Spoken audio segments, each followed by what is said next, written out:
चलो। Good morning all of you. आज हम लोग अध्ययन करेंगे class B.Ed first year subject unit 5 subject C5 unit 2 lecture है 4 यानी यूनिट 2 का लेक्चर 4। आज का हमारा प्रकरण है समांक संग्रह की विभिन्न विधियां। समांक समांक एक नया शब्द लग रहा है आप लोगों को, लेकिन समांक को ही हम लोग आंकड़ा, प्रदत्त या सूचना कहते हैं। समांक को क्या कहते हैं? आंकड़ा, प्रदत्त या सूचना। यहाँ पर लिखा भी हुआ है, साधारण बोलचाल की भाषा में किसी सूचना को समांक, आंकड़ा या प्रदत्त कहा जाता है। यानी साधारण बोलचाल की भाषा में समांक को क्या कहा जाता है? आंकड़ा, प्रदत्त या सूचना। या किसी भी स्रोत द्वारा प्राप्त होने वाली सूचनाओं को समांक कहा जाता है। यानी कहने का तात्पर्य है, किसी भी स्रोत से अगर हमें कोई सूचना प्राप्त होती है उसे समांक कहते हैं।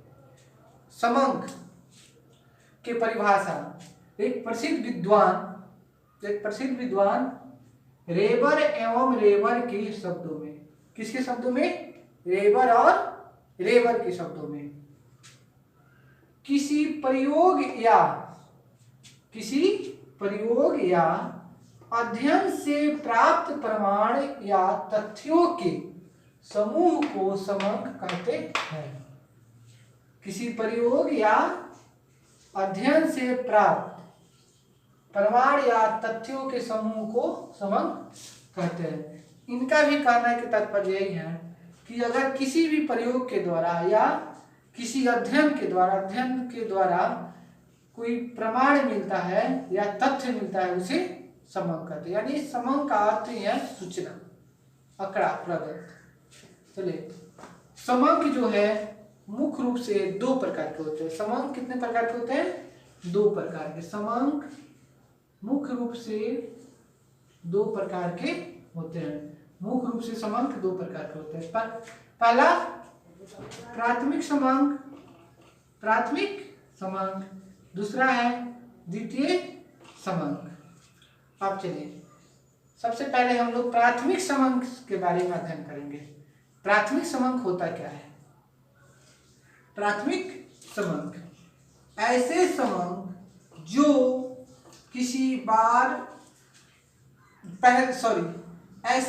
जो पहली बार नए सिरे से एकत्र किए जाते हैं उसे प्राथमिक समांक कहा जाता है। प्राथमिक समांक किसे कहते हैं? ऐसे समांक जो पहली बार नया सिरे से एकत्र किया जाता है उसे प्राथमिक समांक है। यानी कहने का तात्पर्य है, नई खोज जिसका कोई पहले से आता पता नहीं है, नया खोज के द्वारा जो सूचना हमें प्राप्त होती है उसे ही प्राथमिक समांक कहते हैं। चलिए, अब समांक है।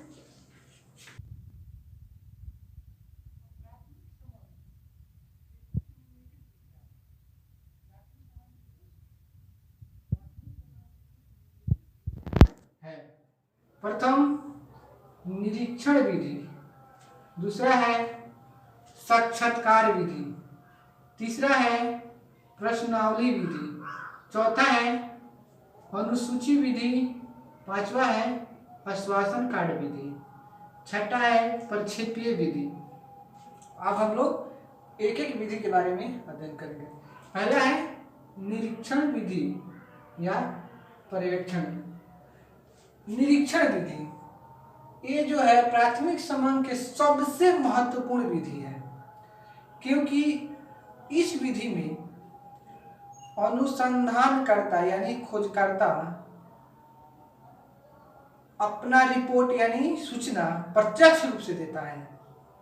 इसमें किसी भी प्रकार का पक्षपात या पूर्वाग्रह ये आत्मनिष्ठा की कोई संभावना नहीं होती है। यह दो प्रकार के होते हैं, एक संरचित विधि और एक असंरचित विधि। तो संरचित विधि होता है जिसका परिभाषित किया जा सके, जिसके बारे में पूर्ण रूप से बताया जा सके, और एक असंरचित विधि होता है जिसका कोई प्रमाण नहीं होता है, जिसे परिभाषित नहीं किया जा सकता है। दूसरा है साक्षात्कार विधि। साक्षात्कार विधि, इस विधि को शोध विधि भी कहते हैं। इसमें शोधकर्ता किसी प्रश्न को एक दूसरे व्यक्ति से पूछता है, और जो शोधकर्ता है उसे खोजकर्ता भी कहा जाता है, और वह जिस व्यक्ति पर शोध करता है उस व्यक्ति से कुछ प्रश्न पूछता है, और प्रश्न जब पूछता है तो उसे उसका उत्तर ढूंढता है, और उत्तर देकर उसे संतुष्ट होता है, तब जाके उस पर अपना रिपोर्ट देता है। तो हो गया ये साक्षात्कार विधि। जिसे इंटरव्यू जैसे हम लोग लेते हैं, तो क्या होता है इंटरव्यू, साक्षात्कार, यानी आमने सामने बात होती है, और प्रश्नकर्ता है जो प्रश्न पूछने वाला से आमने सामने प्रश्न पूछता है, और उससे जो भी डाउट होती है उसे अपने सामने उसे हल करने की कोशिश करता है। अगला है प्रश्नावली विधि। प्रश्नावली विधि, इस विधि में शोधकर्ता जो है अलग अलग प्रकार के प्रश्न लिखता है, और छात्रों से उसका उत्तर पूछता है। अलग अलग प्रकार के प्रश्न पूछता है और उसका उत्तर छात्रों से पूछता है। तो उसमें छात्र क्या करता है, जो छात्र प्रश्न को सही सही उत्तर देता है उसे वह संतुष्ट होता है। इसे प्रश्नावली विधि कहते हैं। यानी हम लोग जैसे मौखिक रूप से ऑब्जेक्टिव क्वेश्चन पूछते हैं, जो बहुविकल्पी प्रश्न, उसी प्रकार के प्रश्न इसमें पूछा जाता है। अब आता है अनुसूची विधि।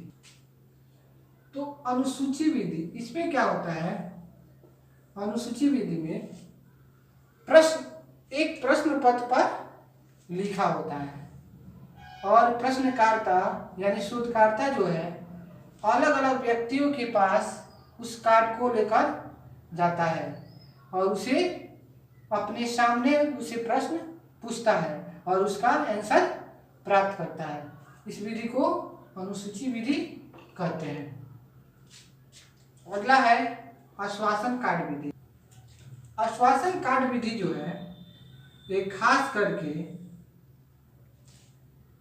किसी सामान, जब कोई व्यापारी अपने सामान को बेचता है तो वह अपने सामान की गारंटी के लिए एक आश्वासन कार्ड देता है, जिसे हम लोग एक पोस्ट कार्ड के समान होता है, जिसमें उस सामान की उत्पादक तिथि भरा रहता है, और जिसमें एक समय फिक्स रहता है कि इतने दिनों के अंदर आपका अगर सामान खराब हो जाएगा तो आपको उसका सामान को रिटर्न कर दिया जाएगा। या किसी भी प्रकार के कोई चीज वस्तु बेच रहे हैं तो इस प्रकार के कार्ड का प्रयोग किया जाता है, आश्वासन कार्ड विधि को। अगला है प्रक्षेपी विधि। लास्ट है प्रक्षेपीय विधि। प्रक्षेपीय विधि को अप्रत्यक्ष विधि भी कहा जाता है। प्रक्षेपीय विधि को अप्रत्यक्ष विधि भी कहा जाता है। इसमें क्या होता है, शोधकर्ता किसी अचेत व्यक्ति, अचेतन यानी अगर कोई व्यक्ति बेहोश हो गया, वो अपने होश में नहीं है, उस परिस्थिति में उसका अध्ययन करता है, अपने मनोविज्ञान के द्वारा, अपने अनुभव के द्वारा अध्ययन करता है और उसका रिपोर्ट तैयार करता है, जिसे आप प्रक्षेपीय विधि भी कहा जाता है। तो ये हो गया आपका प्राथमिक समंक। प्राथमिक समंक की निम्नलिखित विधियां है: निरीक्षण विधि, साक्षात्कार विधि, प्रश्नावली विधि, अनुसूची विधि, आश्वासन कार्ड विधि, प्रक्षेपीय विधि। अब दूसरा है द्वितीय समांक विधि। अब द्वितीय समांक विधि के अंतर्गत ये आता है, ये जो है ये नई सूचना नहीं होता है। इसमें क्या होता है, व्यक्ति अपने अनुभव के अनुसार कोई डायरी लिखता है या कोई बुक लिखता है या कोई उपन्यास लिखता है, तो उसे द्वितीय समांक विधि कहते हैं। Thank you. फिर हम लोग अगले वीडियो में अध्ययन करेंगे।